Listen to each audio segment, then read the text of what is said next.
Hey, thank you, everybody.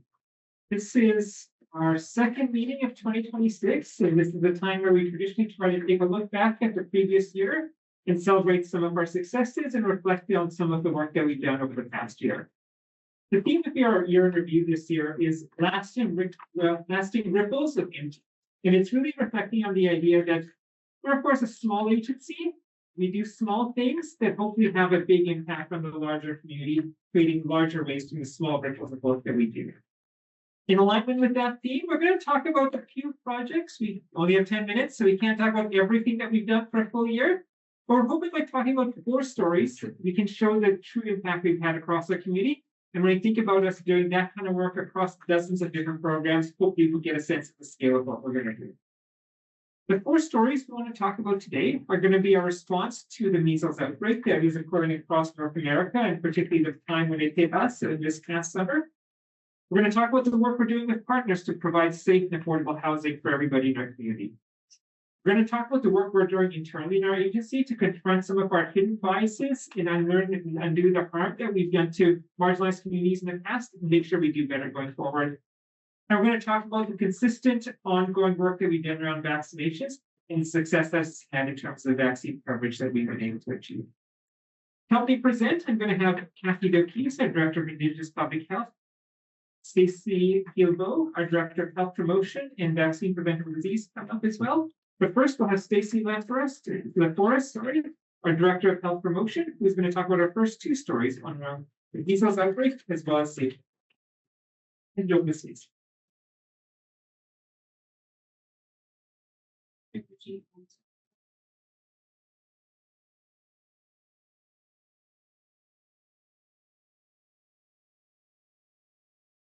The measles cases began to increase across the province. A response started with preparation before an emergency manifests. Teams prepared in advance through cross-agency collaboration and coordinating with provincial partners to ensure alignment. We also worked with local primary care providers and hospitals to develop emergency community preparedness protocols crucial for administering preventative treatment when needed. That proactive work allowed us to respond quickly and effectively to the North American measles outbreak that arrived in our service area in July of 2025. Preparation allowed for continued delivery of routine public health services throughout the outbreak. Clear, transparent communication helped address questions, counter misinformation, and build people's confidence in vaccination. This included working with health partners to design and mobilize emergency preventative treatment protocols, communicating with other community partners, including First Nations partners and neighboring communities, rapid distribution of public communications, including media releases and social media posts. We also engaged in in-person discussions with the affected community and made dozens of home visits to answer questions, to conduct testing, and offer vaccine. Public health staff worked non-traditional hours, including evenings and weekends, to ensure that we met the needs of the community. We also work closely with healthcare providers and community partners to share responsibility for community health and to ensure coordinated care and timely post-exposure support.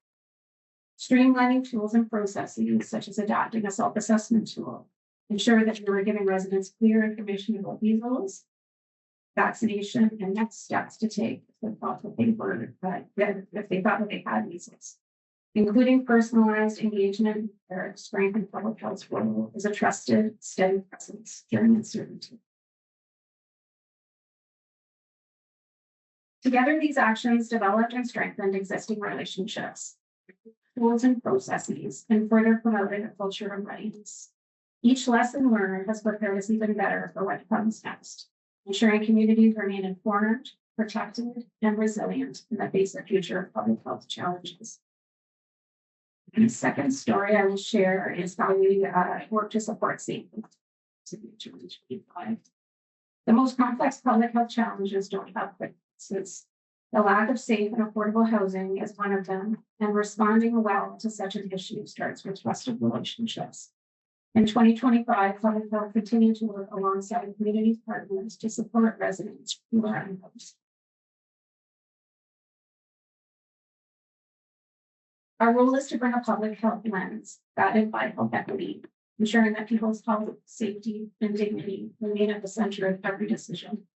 Through trusted relationships such as the Rapid Mobilization Table Group, the Homelessness Network, the Energy Corps Governance Group, the Utility Disconnect Multi-Unit Dwelling Task Force, the Wraparound Support Stream, the Community Drug Strategy, and the Management Free District Services Board. Public health systems respond more effectively when urgent needs arise. This means fewer delays, less duplication of services, and reduced harm across our service area. With movement towards prevention that protects health before the concerns emerge. As part of our preventative work, we consult with other agencies, finding options for support to prevent homelessness. Public health helps spot health risks early and works with partners to implement effective solutions, making sure that health risks are understood when addressed. Examples of this work include waste management, wound care and treatment, protection against cold injuries, and follow-up and care afterwards. When inspections or concerns arise, they also create opportunity for prevention. By offering education, connecting people to services, and advocating for safer living conditions, every public health interaction is a chance to reduce harm and build trust. Public health also laid important groundwork for improving access to housing. This included building stronger relationships with housing service managers to promote preventative health-focused approaches and recommending expansion of affordable housing options to the City of Greater Sudbury's community emergency services. Public health also supported the advancement of preventative measures for housing through the community drug strategy. This included introducing motions to create people with lived and living experience in Indigenous advisory committees to ensure systems such as housing are co-designed alongside those most impacted and support the prioritization of those integrated services. Together, these efforts position public health as a central voice for safe and affordable housing. Change takes time, and while progress isn't always immediately visible, being present and engaged helps. Thank you. I'll turn it over to Kathy.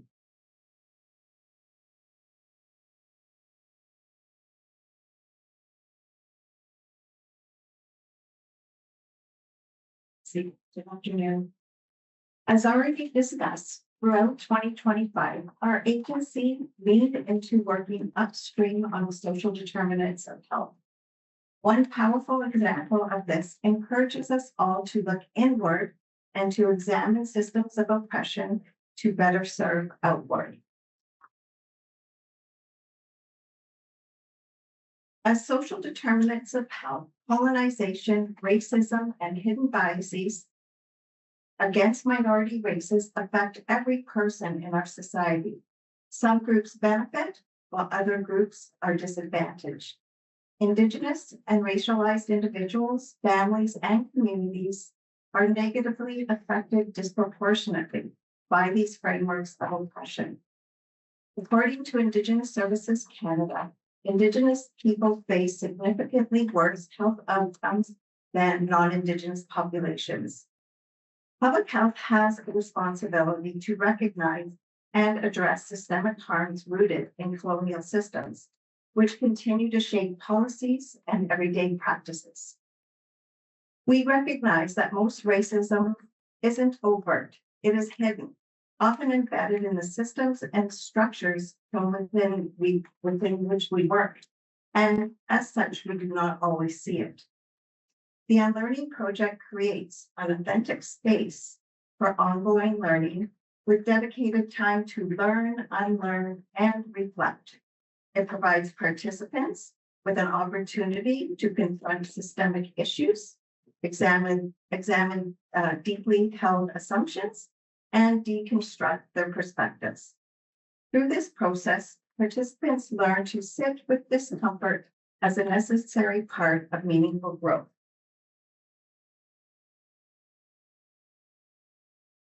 In 2025, the Unlearning Club engaged 120 participants, nearly 1/3 of public health staff, as well as the Board of Health.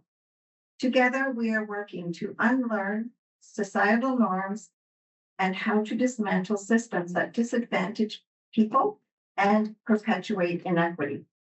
Learning and unlearning are acts of bravery. This work begins with reflection and self-awareness and asks participants to challenge long-held norms and assumptions. Discomfort is recognized as a necessary part of meaningful transformative learning. What staff learn through the Unlearning Project shapes how they show up in community spaces. This work extends beyond internal practice. It supports anyone who may experience discrimination. Although racism and hidden biases do not impact everyone in the same way, anti-racism efforts contribute to healthier, more equitable outcomes for everyone. The impact does not stop at our doors. Public health staff are members of the communities they serve. Every shift in perspective and conversation with family and friends, and sometimes even strangers, about the importance of acknowledging and confronting bias has the potential to ripple outward and contributes to a world of anti-racism. Anti-racism is the understanding that racist policies and practices are the cause of racial inequities and works to dismantle the system that upholds them. To be an anti-racist, you must embrace deliberate actions that will change policies, behaviors, and beliefs. This learning is not easy. It requires courage to feel discomfort, to reflect deeply, and to unlearn long-standing societal norms. But within that discomfort, transformation begins. Staff engaged in honest dialogue, questioned assumptions, and explored how supporting Indigenous self-determination builds trust and strengthens health for everyone. This work continues, learning, reflecting, and transforming together. We've included a couple of quotes from participants of the Unlearning Club that was included in our first progress report that was released in 2025. And I'll just give you a moment to read this quote and one other quote.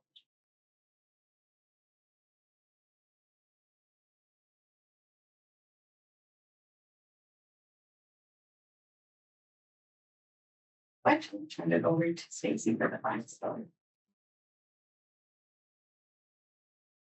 Afternoon, everyone. My story is going to speak to our efforts to increase vaccine coverage. In 2025, Public Health took action to strengthen community protection by improving vaccine access. Public Health works with families, schools, and child care centers to help communities across our service area stay healthy and protected from vaccine-preventable diseases. Immunization is one of the most effective tools to prevent diseases. Vaccinations support safe schools, childcare settings, and public spaces. Public health plays a critical role in making the system work smoothly, from reviewing every child's vaccination record to administering and distributing vaccines to supporting schools and licensed childcare settings. Our focus is on accountability, education, and transparency. We know that early and consistent collaboration with schools, childcare operators, and school boards really make a difference. It helps families understand requirements and respond on time, building trust through clear, ongoing communication. Behind the scenes, we were modernizing technology systems, including streamlined vaccination record reviews and automated reminders, all which contributed to continuous quality improvement. Offering immunization services for those without a health card helped remove barriers for families. This work is a direct impact of several years focus of catch-up efforts following the disruption to vaccine programs caused by the COVID-19 pandemic response. Catch-up work included working with families to educate them on required records, and offering online education sessions for parents and guardians requesting non-medical exemption. For the first time since 2019, Public Health also reviewed vaccine records for all children within licensed childcare settings. The vaccine coverage among children and adolescents in our service area remains above the provincial average, with 99% compliance under the Immunization of School Pupils, also called ISPA. This slide shows a breakdown of ISPA-related vaccine coverage for the 2024-25 school year. As of 2025, our service area has the highest vaccine coverage among 7-year-olds in Ontario. And noting the coverage rate for measles is 94.1%, for mumps, it's 93.8%, and for meningitis, it's 97.1%. High coverage keeps classrooms open during outbreaks, childcare settings safer, and communities healthier, especially for protecting those that are most vulnerable to vaccine preventable diseases. When more people are protected, our whole community is strong.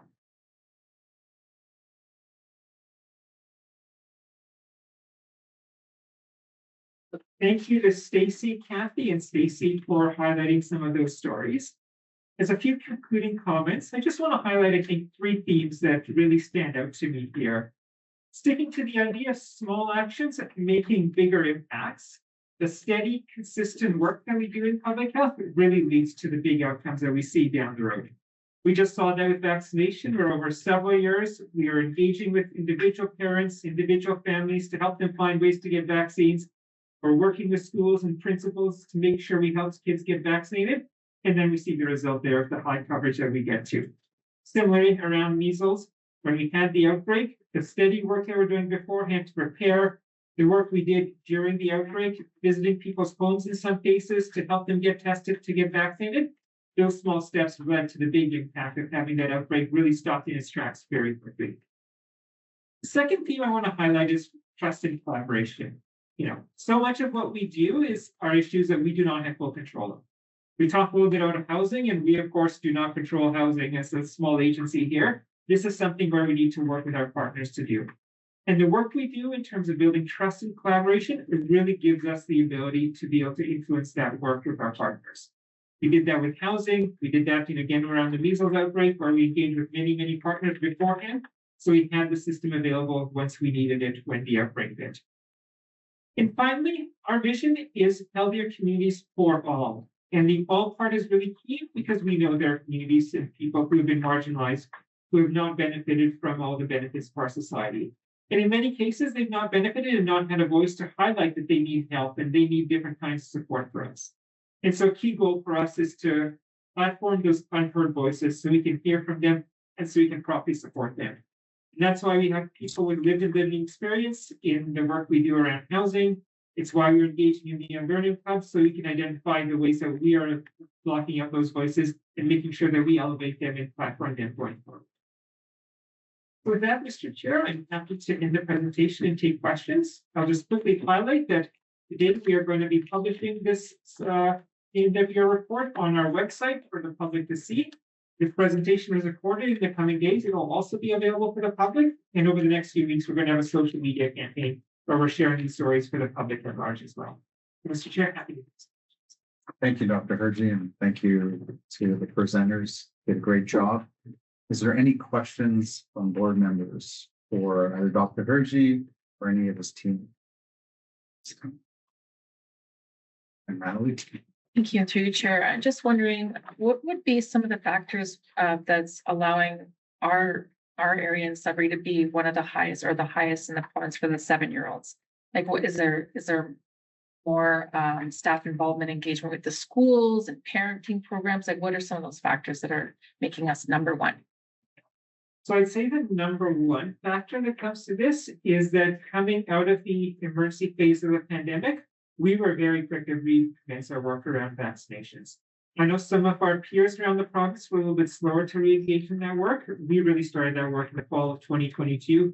The emergency response ended in March of 2022, so right when that fall ended, we started on that work. And so we've had a bit of a head start, and that has led to some of the outcomes. And then, that really emphasized that constant, steady work. It's hard to identify anything particular that we've done beyond that I think is influential. We, of course, do lots of really good work working individually with families and children, as I highlighted, working with schools and principals. I think our peers do that all across the province. It's possible we might be doing that a little bit better, and maybe that's led to some success as well. Congratulations. Thank you. Any other questions or comments from board members? For you, Mr. Chair, Whatever. just out of curiosity, like the measles, mumps, rubella is usually given as an MMR. So why is there a discrepancy in percentages of uptake? Yeah, so it's given here in Canada as a single vaccine with 3 doses, but that's not necessarily true in other parts of the world. So in other parts of the world, they may be getting some of those separately. The other factor is that you need 1 dose to get immunity for rubella, but you need 2 for measles and mumps. And that's why you see that rubella number much higher than the measles and mumps number. Okay, thank But the you. difference between the measles and mumps number is probably because people got vaccines in other countries where those are actually split up. Any other questions or comments? Hearing and seeing none, I just want to, before we let the presenters go, I just want to say thank you, Dr. Hergy, to you and your team. There's a lot that's happened in 2025 and great work, and look forward to seeing what 2026 holds. And like you said, slow and steady, but instead of just jumping into everything all at once. So great work to you and your team. Thank you very much, Mr. Chair.